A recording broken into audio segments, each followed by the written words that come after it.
जीवन में ऐसे कई मोड़ आते हैं जब हम अपने सबसे करीबी लोगों से उम्मीद करते हैं कि वे हमारे साथ खड़े होंगे, लेकिन जब वही रिश्तेदार जिन पर हमने सबसे ज्यादा भरोसा किया होता है हमें छोड़ देते हैं या मुसीबत में साथ नहीं देते, तो दर्द और निराशा बेहद गहरी हो जाती है। परंतु यही समय होता है खुद को मजबूत करने का और यह समझने का कि जीवन में कौन वास्तव में हमारे अपने हैं। आइए आज एक प्रेरणादायक दृष्टिकोण से समझते हैं कि जब रिश्तेदार साथ छोड़ दें तो हमें क्या करना चाहिए। सबसे पहले जरूरी है सत्य को स्वीकार करना। जब कोई अपना हमें छोड़ देता है, धोखा देता है या मुसीबत में काम नहीं आता, तो यह दर्दनाक जरूर होता है, लेकिन हमें खुद से यह कहना चाहिए, जो गया वो मेरा नहीं था और जो मेरा है वो कभी जाएगा नहीं। रिश्ते खून से नहीं, विश्वास से बनते हैं। कई बार खून के रिश्ते भी समय पर साथ नहीं निभाते और कई बार अनजाने लोग भी हमारे लिए परिवार बन जाते हैं।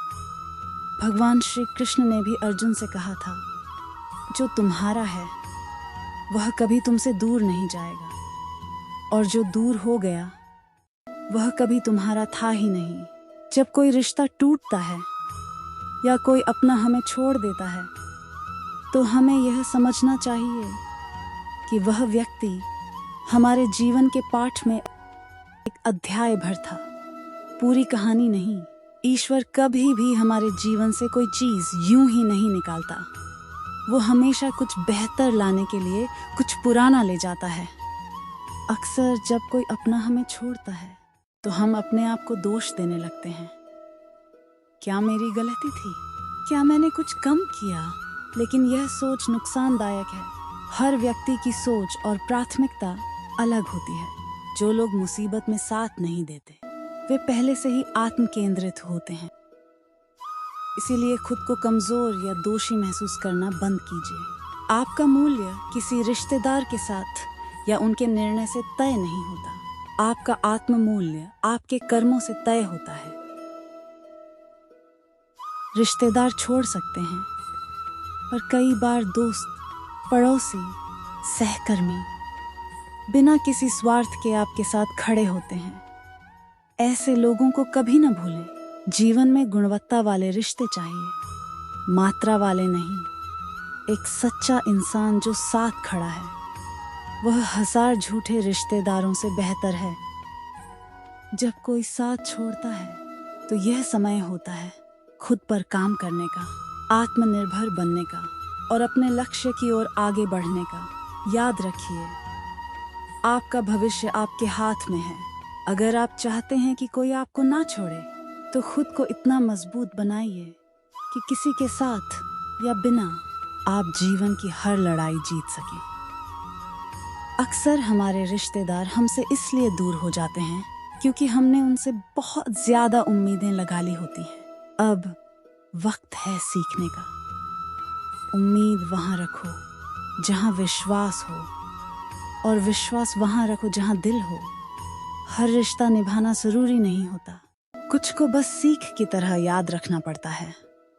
रिश्ते स्थायी नहीं होते। जैसे मौसम बदलते हैं वैसे ही जीवन में रिश्तों की दिशा भी बदलती है। कुछ लोग आपके जीवन में सीख देने आते हैं, कुछ साथ देने और कुछ धोखा देने, लेकिन हर व्यक्ति आपकी आत्मा को मजबूत करने के लिए आता है। जिन रिश्तों ने साथ नहीं दिया उन्होंने आपको मजबूत बनने का अवसर दिया। कई बार रिश्तेदार इसलिए दूरी बना लेते हैं क्योंकि वे आपकी तरक्की, आपका आत्मबल या आपकी खुशी से ईर्ष्या करते हैं। ऐसे रिश्तेदारों को पहचानिए, जो आपके दुख में रोते नहीं और आपकी सफलता में खुश नहीं होते। वे सिर्फ रिश्ते के नाम पर एक बोझ होते हैं। रिश्तों का मूल्य उनके व्यवहार से तय होता है, खून के रिश्ते से नहीं। अब जब आप समझ गए हैं कि कौन साथ है और कौन नहीं, तो अब समय है उस ऊर्जा को खुद की प्रगति में लगाइए, अपने लक्ष्य की ओर बढ़िए, अपने सपनों को साकार कीजिए। जो खो गया है उसके लिए रोने की बजाय जो पास है उसे निखारिए। आपका जीवन आपकी कहानी है और उस कहानी का नायक आप खुद हैं, कोई रिश्तेदार नहीं। जो लोग आपको छोड़ गए, जिन्होंने दुख दिया, उन्हें माफ कर दीजिए, लेकिन उन्हें दोबारा अपने दिल में जगह मत दीजिए। माफ करना आपकी शांति के लिए जरूरी है और भूलना आपकी सुरक्षा के लिए। सीखिए, जब रिश्तेदार साथ छोड़ दें तो टूटे मत। यह समय है आत्मचिंतन का, आत्मनिर्भरता का और नए संबंधों की ओर बढ़ने का। दुनिया का सबसे मजबूत रिश्ता है आपका खुद से रिश्ता। जब आप खुद से प्यार करेंगे, खुद को समझेंगे, तो कोई भी आपको तोड़ नहीं पाएगा। जिसे जाना है जाने दो, जिसे आना है वह खुद रास्ता बना लेगा। लेकिन आप अपने रास्ते पर डटे रहिए, क्योंकि आपकी मंजिल आपका इंतजार कर रही है।